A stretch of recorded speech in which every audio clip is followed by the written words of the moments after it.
Gaano ba karami ang mabibili ng 1,000 pesos sa Pasig Palengke? Sa totoo lang, ang mahal na nga ng mga bilihin sa panahon ngayon, kaya it's important for us to budget and to plan. Kaya ako naglilista talaga ako ng mga bibilhin ko. So umaga nga ako namamalengke, normally around 5 to 6 a.m. Pero today late akong nagising, so kumain lang ako dyan para may lakas akong magbuhat. Usually, ang una kong pinupuntahan is the meat section. I usually get pork, beef, or chicken. Pero for this week, mag-chicken lang ako. So ayan, kumuha tayo ng 2 kilos of chicken breast, 220 pesos per kilo, that's 440 pesos na. Kumuha rin ako ng boneless daing na bangus for 100 pesos. Then mga condiments na worth 60 pesos. Sa egg naman, kumuha ako ng 7 pieces worth 55 pesos. Sa gulay naman, kumuha lang ako ng 2 tali ng kangkong and this is 40 pesos. And of course, hindi mawawala ang mga bawang, sibuyas, luya, kalamansi, sili, and that's total of 100 pesos. Kumuha rin ako ng saging na saba, 12 pieces for 36 pesos. And lastly, for my fruits, kumuha lang ako ng 1/2 kilo ng grapes for 80 pesos.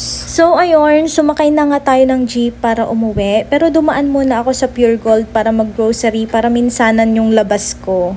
So, eto na yung mga napamili natin. 2 kilos of chicken breast, daing na bangus, saging na saba, kangkong, itlog, bawang, sibuyas, and mga condiments.